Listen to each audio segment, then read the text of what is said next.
And he said, "You are far too selfish to dwell in a human form, to have both food and shelter and fire to keep you warm." अब यहाँ पर बात यह है कि Saint Peter बहुत गुस्सा हो गए थे और उनने इनको श्राप दे दिया उस औरत को और कहा कि तुम बहुत ज़्यादा सेल्फिश हो और तुम ह्यूमन फॉर्म में रह रही हो, इतने अच्छे से तुम्हारे पास खाना है, शेल्टर है, अपने आप को गर्म रखने के लिए फायर है, सब कुछ है तुम्हारे पास, उसके बाद जैसे अपन बोलते हैं ना, सबसे बेसिक एम्यूनिटीज़ क्या होती है, खाना और पानी और कपड़े और अपना घर, जो नॉर्मल बेसिक एम्यूनिटीज़ होती है जो बिल्कुल सबके पास होना चाहिए, वो सारी चीज़ें इनके पास थी। उसके बावजूद वो थोड़ा सा केक या थोड़ा सा अपने घर की रोटी नहीं दे पा रही थी, इस वजह से वो बहुत गुस्सा हो गए थे। Now you shall build as the birds do and shall get your scanty food by boring and boring and boring all day in the hard dry wood.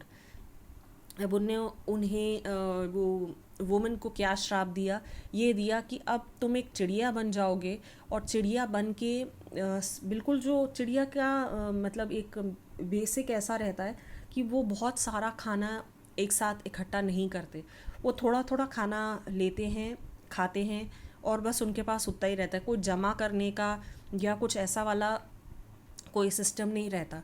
और इनको ऐसी वाली बर्ड बनाया जो छेद करती है वुड में, जैसे वुड पैकर होती है वैसा छेद करती है और उसके अंदर वुड के अंदर जाके रहती है। तो इनने कहा कि पूरे दिन तुम्हें हार्ड वर्क करना पड़ेगा और थोड़ा थोड़ा करके खाना ही तुम ले पाओगे और खा पाओगे।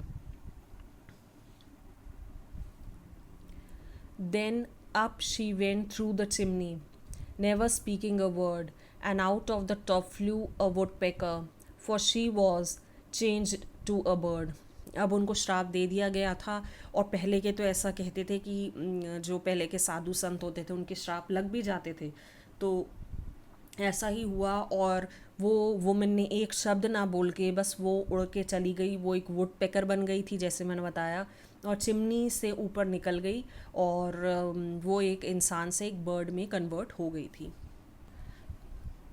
She had a scarlet cap on her head and that was left the same, but all the rest of her clothes were burned, black as a coat in the flame. Okay अब वो chimney के ऊपर से गई थी तो उसके जो भी कपड़े थे वो जल चुके थे और बस एक कैप थी, रेड कलर की एक कैप थी, वो जो औरत पहनी हुई थी वो उसके सिर पे बिल्कुल वैसे के वैसी ही थी। और वो चिड़िया मतलब वो वैसी ही रेड कैप पहनी हुई थी जैसे कि ये वुमन पहनी हुई थी। And every country schoolboy has seen her in the wood where she lived in the trees till this very day, boring and boring for food. और अभी तक सारे जितने भी बच्चे उधर से निकले होंगे, जितने लोग निकले होंगे, सब ने उस चिड़िया को देखा है, क्योंकि आपने नोट किया होगा वुड पैकर ऊपर से आई थिंक लाल होती है, ऊपर से उसका थोड़ा सा लाल रंग रहता है ऊपर से, और वो पूरे टाइम छेद करती है वुड में और उसी में रह के खाना लाती है, रोज़ मेहनत करती है। तो सबको ये स्टोरीज़ बताई गई थी और ये रियल में थी कि नहीं ये तो नहीं बताया जा सकता, मगर ऐसा मानना है जिनने ये लिखा है कि ये रियल स्टोरी नहीं है।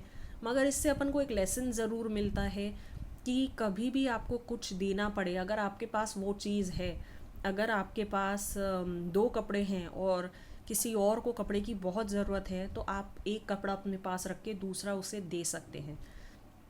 तो ये चीज़ बहुत ज़्यादा ज़रूरी है कि अगर आपके पास कुछ है तो दूसरों को देने में कोई भी बुराई नहीं है। चैरिटी करना बहुत ही ज़रूरी है, बहुत ही अच्छी चीज़ है। और जो लोग गरीब हैं, जो लोग परेशान हैं या किसी भी वे से उनको तकलीफ़ है, तो वो हेल्प उनको मिल सकती है। और ये तभी हो सकता है जब आप एक्चुअल में लोगों की मदद करेंगे। अगर सारे अमीर लोग या सारे वो लोग जिनके पास चीज़ें हैं सब बस कह दें कि हम किसी को कुछ नहीं देंगे, तो जो लोग के पास कुछ नहीं है वो क्या करेंगे।